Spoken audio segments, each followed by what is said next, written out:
Have you ever noticed how spiritually exhausted you feel after months or even years of desperately asking God for the same things over and over again?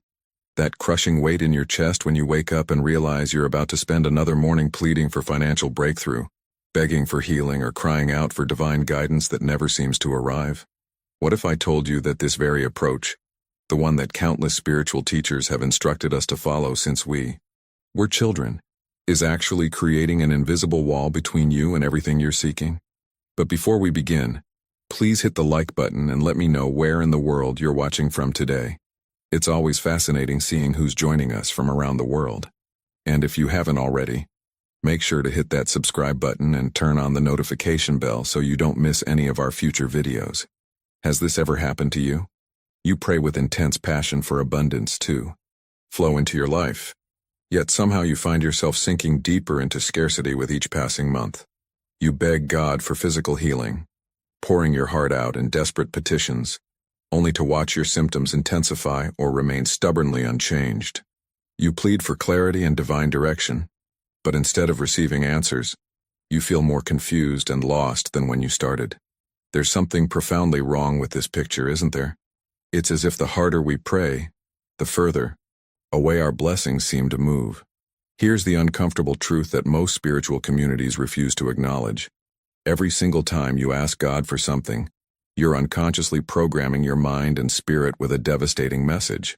When you pray for healing, what you're really declaring to the universe is, "I am sick." When you beg for financial provision, what you're actually affirming is, "I am in lack." When you plead for peace, you're reinforcing the belief that I am in turmoil. This isn't just semantics or spiritual philosophy. This is the hidden mechanism that's been sabotaging your prayers and keeping you trapped in a cycle of spiritual frustration. Think about the energy behind your prayers for a moment. There's an undertone of desperation, isn't there? A feeling of separation from what you desire, an acknowledgement that you don't have what you need, and that God must be convinced to give it to you. This consciousness of lack creates an energetic signature that actually repels the very abundance you're seeking. It's like trying to fill a cup while simultaneously drilling holes in the bottom. No matter how much effort you invest, you remain empty. Stay with me until the end of this video, because what you're about to discover might completely revolutionize the way you approach your relationship with the divine. Smith Wigglesworth, after decades of profound spiritual seeking and breakthrough experiences, uncovered a truth so simple, yet so powerful, that it has the potential to unlock a flow of grace in your life that you never thought possible. This isn't about praying harder or finding the perfect formula of words. This is about understanding something fundamental that changes everything. What if the problem isn't that God isn't listening? What if the problem is that we've been approaching divine connection from entirely the wrong direction? What if there's a way to experience abundance, healing, guidance, and peace that doesn't require begging at all?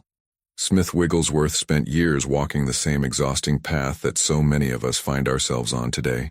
He prayed, he fasted, he pleaded with heaven, sometimes with tears streaming down his face, begging God to move in his life and in the lives of those he desperately wanted to help. But after decades of this intense spiritual seeking, he stumbled upon something that shattered everything he thought he knew about prayer and divine connection.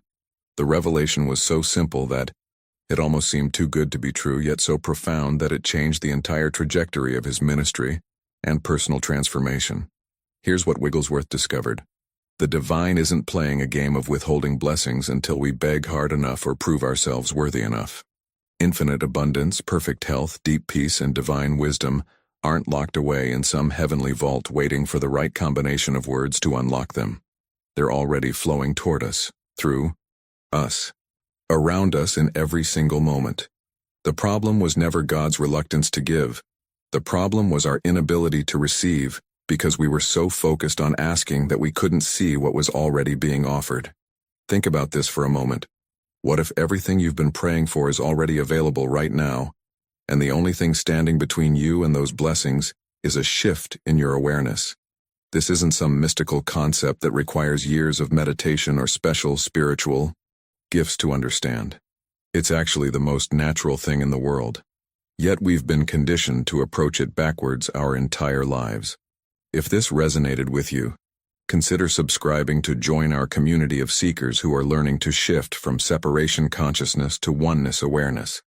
There's so much more we'll explore together on this journey. The transformation that Wigglesworth taught isn't about changing God's mind or convincing heaven to finally pay attention to your needs. It's about changing your consciousness from asking to receiving.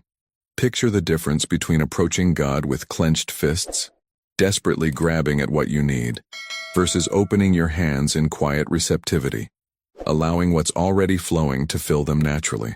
One approach is rooted in fear, lack, and separation.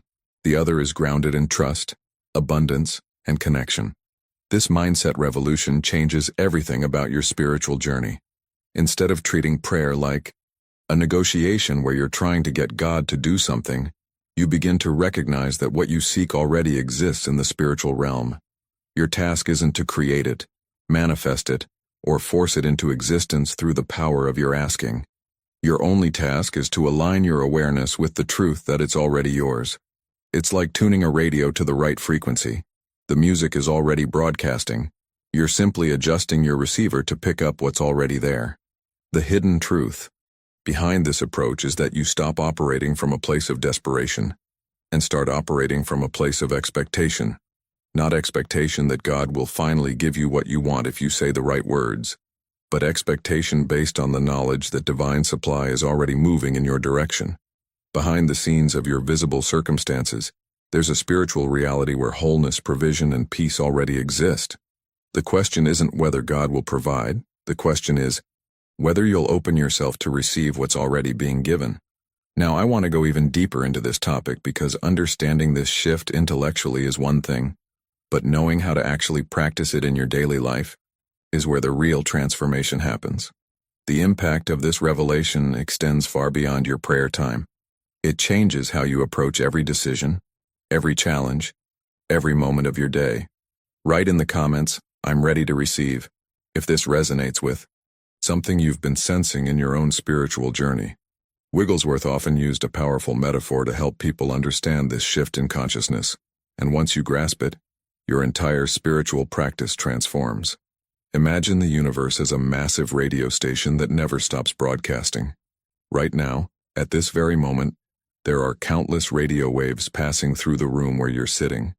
Music, news, conversations, all kinds of signals are flowing through the air around you constantly. But you don't hear any of it until you turn on a receiver and tune it to the right frequency, correct? Here's the revelation that changes everything. Those radio waves didn't start existing the moment you switched on your radio. They were always there. You simply adjusted your equipment to pick up what was already being transmitted. Divine supply works exactly the same way. Abundance, healing, wisdom, guidance, and peace aren't sitting in heaven waiting for your prayers to activate them like some kind of spiritual vending machine where you insert the right words and hope something drops down. These blessings are already flowing, already being broadcast into your life continuously, whether you're aware of them or not. Your spiritual practice isn't about convincing God to start the transmission. It's about tuning your consciousness to receive what's already being sent. This distinction might seem subtle, but the impact on your daily experience is absolutely massive. Most of us have spent our entire lives treating prayer like we're trying to get the radio station to start playing music just for us. We beg, we plead, we try different formulas and techniques, wondering why nothing seems to work. Meanwhile, the broadcast has been playing all along. We just haven't tuned our receiver properly because we've been so focused on asking that we forgot how to receive. Behind the scenes of what you can see and measure in your physical circumstances, there's a constant stream of divine intelligence flowing toward you, offering solutions to problems before you even recognize them, opening doors you didn't know existed, providing resources through channels you never considered. The fundamental mindset shift happens when you truly grasp that you're not standing outside of God's supply trying to get access to it.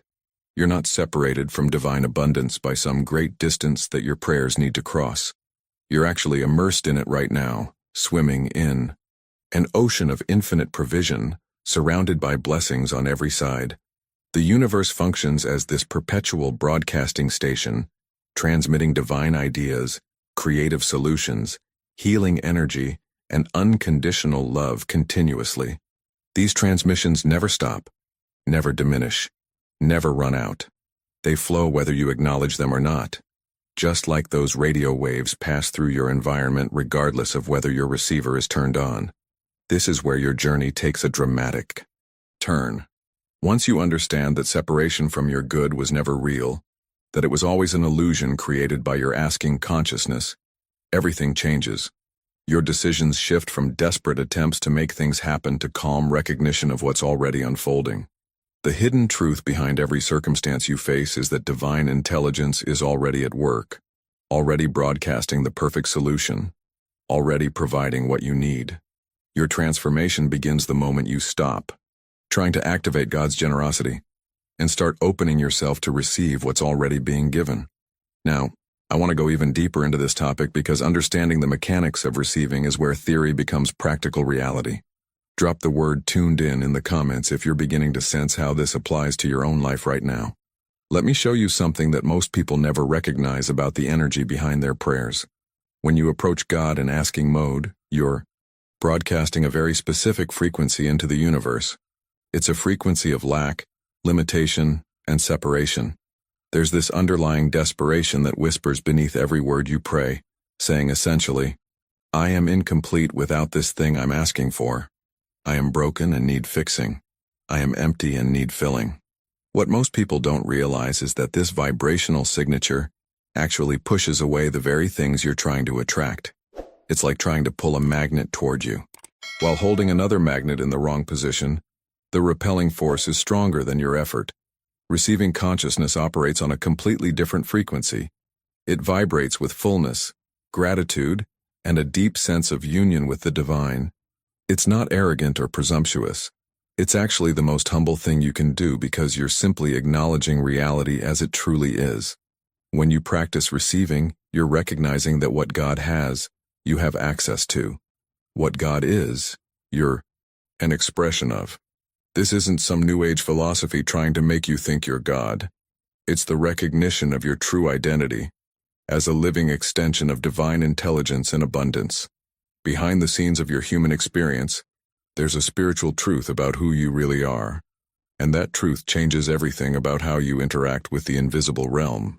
The transformation from asking energy to receiving energy doesn't require years of spiritual training or complicated rituals. The practice itself is remarkably simple, though mastering it takes dedication and patience. Here's how you begin this journey toward a completely different relationship with the divine. Set aside just 10 minutes each day. Find a quiet space where you won't be interrupted by the noise and demands of daily life. But here's where the revolutionary shift happens.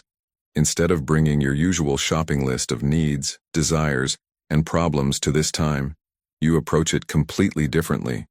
Sit in stillness and simply affirm within yourself quietly and gently, I am now open to receive all that God is giving me.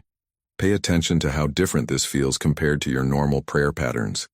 You're not asking for financial breakthrough, relationship healing, or physical restoration. You're not trying to manifest specific outcomes or convince heaven to intervene in particular situations. You're simply acknowledging that divine substance is already flowing toward you in this very moment, and you're opening your awareness to notice it and receive it. It's like how the earth doesn't beg the rain to fall. It simply receives what comes naturally. Like how your lungs don't plead for air, they naturally draw in what's already surrounding you. This subtle mindset pivot creates space for something extraordinary to happen. When you stop blocking the flow with your desperate asking, when you release the tension of trying to force outcomes, revelations begin to emerge that were hidden beneath all that noise. Divine guidance that couldn't get through your frantic mental chatter suddenly becomes crystal clear. Opportunities that were invisible to your asking consciousness become obvious to your receiving awareness. The impact of this simple daily practice ripples through every decision you make, every interaction you have, every challenge you face throughout your day. Put opening to receive in the comments if you're willing to try this approach for the next 10 days and see what shifts in your life. A gentle tap on the like button helps others who are searching for this message discover it too, creating ripples of transformation that extend far beyond what we can see. Let me share with you what happened when a woman named Maria put this principle to the test in the most difficult season of her life. For 3 long years, Maria had been praying for financial breakthrough with an intensity that bordered on violence. She would literally shake her fists at heaven, demanding that God answer her prayers while her debt mounted higher each month. Her asking had become almost aggressive, fueled by desperation and fear as she watched her circumstances spiral further out of control. Every prayer felt like a battle she was losing, and the exhaustion of maintaining that level of spiritual warfare was crushing her from the inside out. When Maria first encountered Smith Wigglesworth's teaching on receptivity, her immediate response was resistance mixed with fear. If I stop asking, God will forget about me completely, she told herself. My prayers are the only thing keeping me afloat right now. If I let go of that, I'll sink entirely. But desperation has a way of making us willing to try things we would normally reject. So Maria decided to experiment with this radically different approach for 30 days. Each morning and evening she practiced simply receiving instead of asking, opening her consciousness to divine supply without making demands or presenting her list of financial needs. The journey wasn't instantaneous or magical. The first 2 weeks actually felt terrifying because nothing seemed to be happening in her external circumstances. But something profound was shifting behind the scenes of her awareness. That constant knot of anxiety that had lived in her chest for years began to loosen.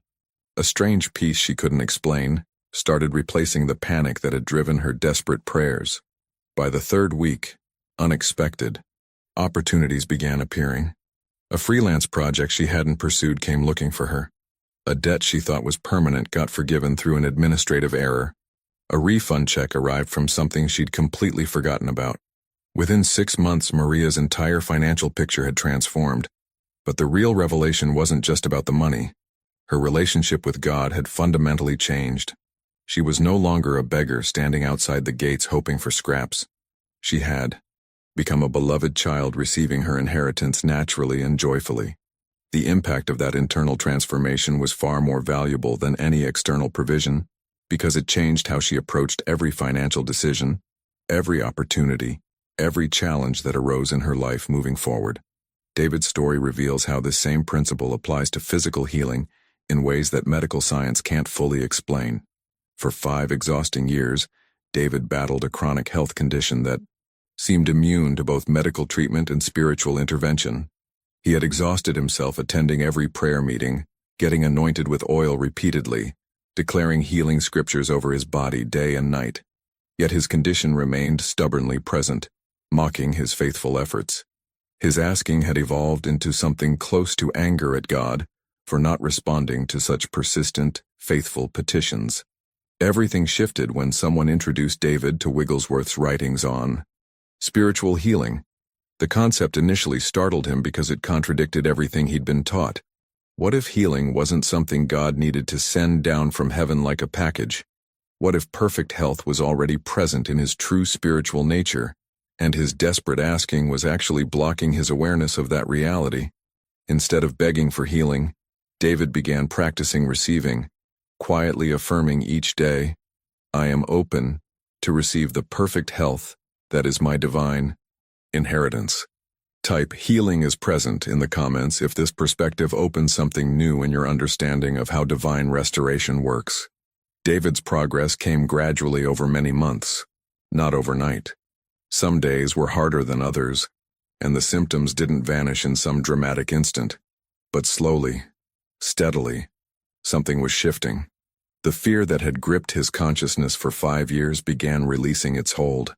Within a year, medical tests confirmed what David already sensed internally, significant improvement that his doctors couldn't fully explain through the treatments alone.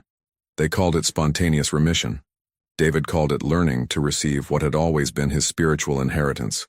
The power of this shift from asking to receiving extends far beyond finances and physical health.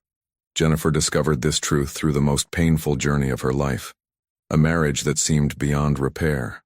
For years, she had prayed intensely for God to change her husband, to make him understand her, to fix their broken communication and restore the intimacy they'd lost. Her prayers were entirely focused on asking God to transform someone else, to intervene and reshape her partner into the person she needed him to be. Every conversation felt like a battlefield. Every disagreement confirmed that her prayers weren't working, and the exhaustion of fighting both her husband and heaven simultaneously was destroying her from the inside out. When Jennifer encountered Wigglesworth's teaching on receptivity, her first reaction was pure resistance. If I stop asking God to fix my marriage, it will definitely fall apart, she thought. The idea of releasing her desperate petitions felt like surrendering to inevitable divorce. But her current approach clearly wasn't producing any positive results, so she decided to experiment with this radically different path. Instead of asking God to change her husband, she practiced receiving divine love and peace into her own consciousness. Each morning she would sit quietly and open herself to receive God's unconditional love, not asking for anything external to change, but allowing her internal being to be filled with divine presence. The transformation began so subtly that Jennifer almost missed it. She noticed herself responding differently to her husband, less reactive when he said things that would normally trigger her, more genuinely peaceful instead of pretending to be calm while seething. Internally, offering love that felt authentic rather than strategic. The hidden truth behind this shift was that her change in consciousness created ripples throughout their entire relationship dynamic. As she stopped operating from lack and neediness, demanding that he fill voids only God could fill, he began responding to her differently as well. Behind the scenes of what looked like simple behavioral changes, a profound energetic shift was occurring that affected both of them. Thomas experienced this same principle in the realm of business when his once thriving company collapsed, dragging him to the edge of bankruptcy. His initial response was classic asking consciousness at its most desperate, bargaining with God, making promises about serving forever if heaven would just rescue his business, pleading with an intensity fueled by panic and fear. His prayers were exhausting, filled with the frantic energy of someone trying to convince God to intervene before disaster became irreversible. Every day brought mounting anxiety as he begged for breakthrough while watching his business continue its downward spiral. The blueprint for transformation arrived unexpectedly when Thomas discovered Wigglesworth's revolutionary approach to receiving. Instead of begging for business success, he began practicing receptive consciousness through daily sessions of simply opening himself to divine supply and guidance. His affirmation was beautifully simple. I am open to the infinite supply of God. Within 18 months, Thomas had not only recovered from near bankruptcy, but had created a more successful enterprise aligned with his authentic purpose and values. Right, consciousness creates reality in the comments. If you're beginning to see how these internal shifts produce external transformations that seem impossible from an asking mindset. What makes Wigglesworth's approach so practical is that he didn't leave people with just theory. He provided simple techniques to weave this receiving consciousness into the fabric of everyday life. One of the most powerful practices he taught was something he called the practice of the presence. Throughout your day, as you move through ordinary activities that normally feel mundane or automatic, you pause briefly and acknowledge something profound. God is present here and now. Not God will be present if you pray hard enough. Not God might show up if you're worthy enough.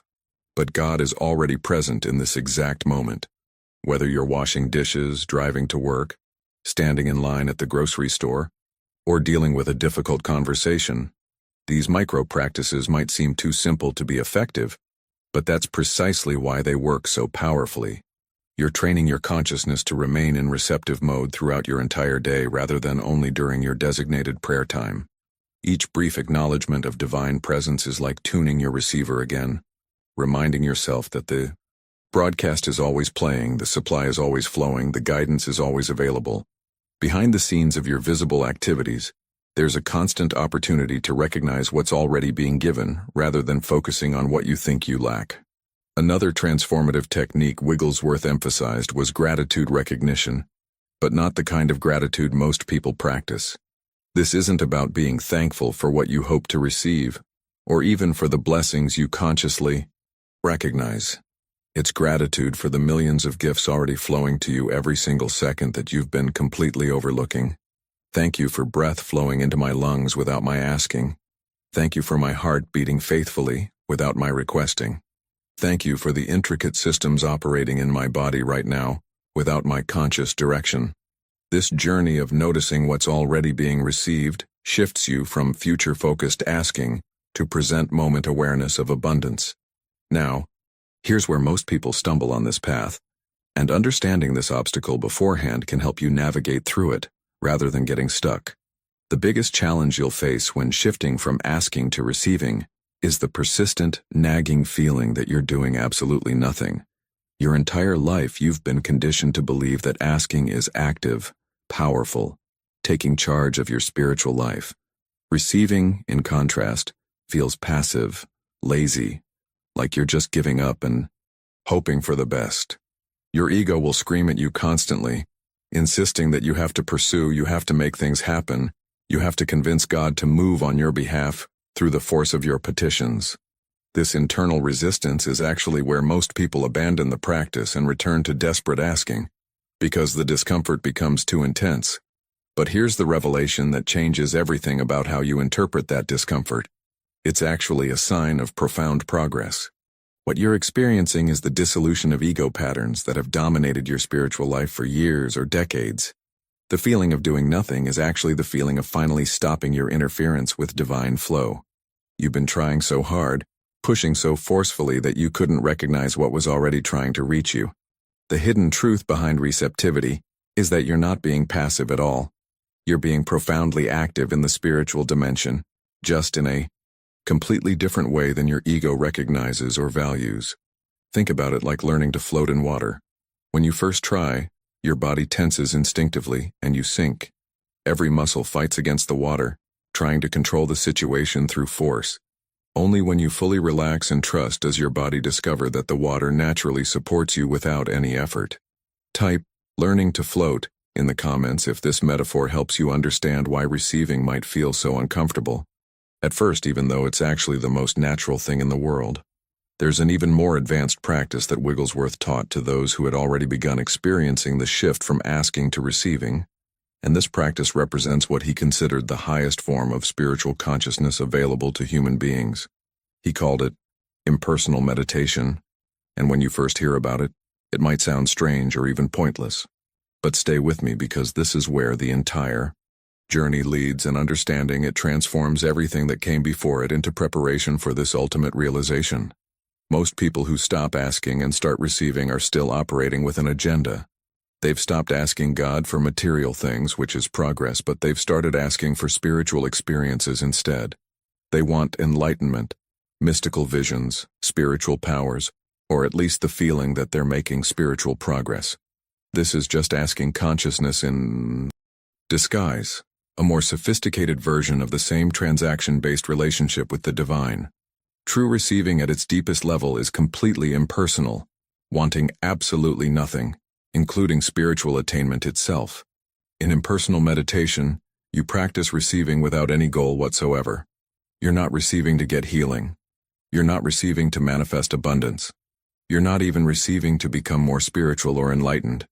You're simply resting in receptive awareness, for its own sake, with no ulterior motive behind it. The first time you try this, your mind will probably panic. What's the point if I'm not getting anything from this? But that very question reveals the hidden truth about where your consciousness still stands. You're still treating spirituality as a transaction, still approaching God as a resource to tap, rather than a presence to dwell in. This mindset revolution represents the ultimate transformation of your spiritual journey. Behind the scenes of all your spiritual seeking, there's been this subtle assumption that you're incomplete and spirituality will complete you, that you're broken and God will fix you, that you're empty and divine connection will fill you. Impersonal meditation dissolves that entire framework.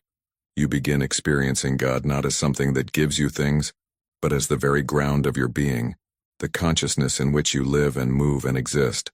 The impact of this shift is that spirituality stops being about achieving anything and becomes simply about being present to what already is.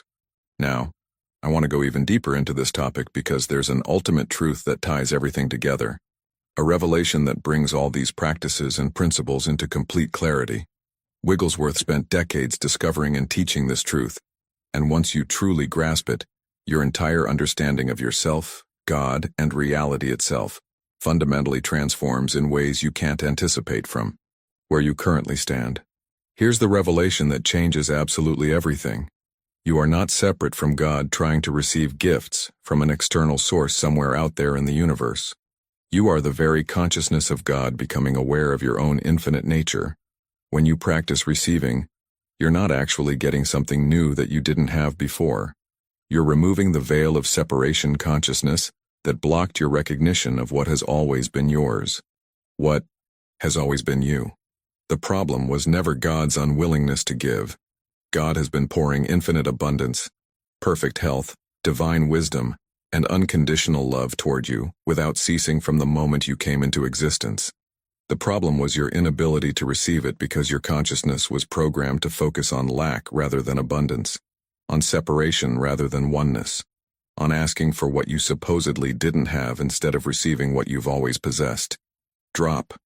Removing the veil. In the comments if this truth is beginning to penetrate beyond intellectual understanding into something you're actually sensing in your own awareness right now. Every moment you spend in this receiving consciousness, you're not becoming something you weren't before.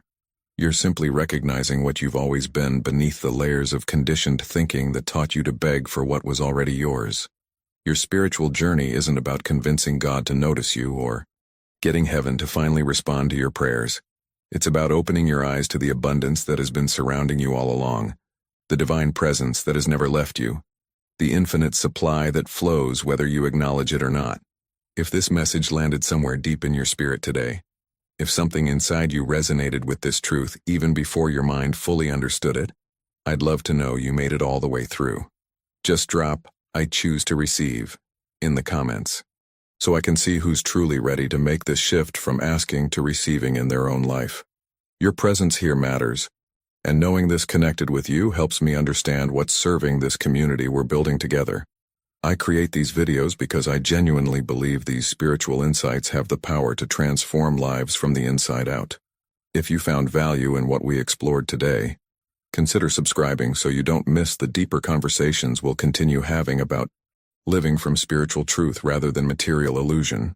A quick tap on the like button helps other people who are searching for this message find their way here too. And honestly, that connection we've created over these minutes together means everything.